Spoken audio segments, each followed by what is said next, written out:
نیسو چې موږ ته ووایي چې جلپریګانې چېرته دي. چنګو او ارینا ځنګل ته ځي. یوه شیشکه په ځنګل کې ناسته وي، غوښه خوري. چنګو د هغه د بره اوبه اچوي. چنګو او ارینا شیشکه نیسي او وایي: ای لیوانو، تاسو ما پرېږدئ، زه ډېره وږې یم چې غوښه وخورم. شیشکې غوښه وروسته وخوړه. اوله دا ووایه چې کلي ته 1 کال مخکې جلپریګانې راغلې وې. هغه څه شوي دي؟ چا نیولي؟ زر زر ووایه. د دې ځای نه 5 کیلومتره یو غار دی. هغې ته یې بوتلې وې او ځینې جلپریګانې موږ خوړلې دي. تاسو ته به صرف د هغوی هډوکي میلاویږي. نو اوس ما پرېږدئ، زه ډېره وږې یم، تاسو به وخورم. ما پرېږدئ.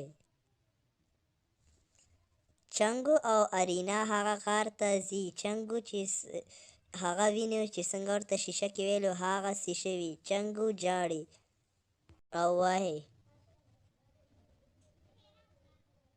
نه، مرینا نشي مړه کېدی، زه پوهېږم هغه ژوندۍ ده. ژړا بنده که چنګو، لږ صبر وکړه، پیدا به شي. هغوی دواړه غار ته دننه ورځي.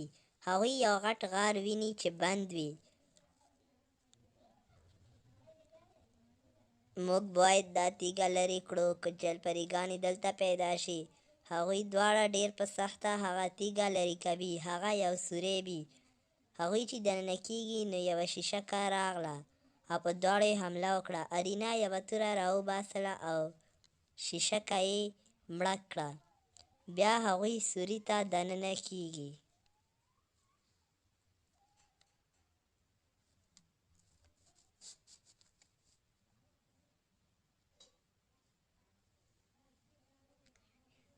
هغوی ویني چې ټولې جلپریګانې هلته ناستې دي.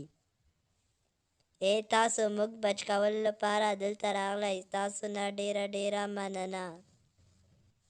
اوس تاسو هېڅ خطر نشته. شیشکې اوس ما مړې کړي دي.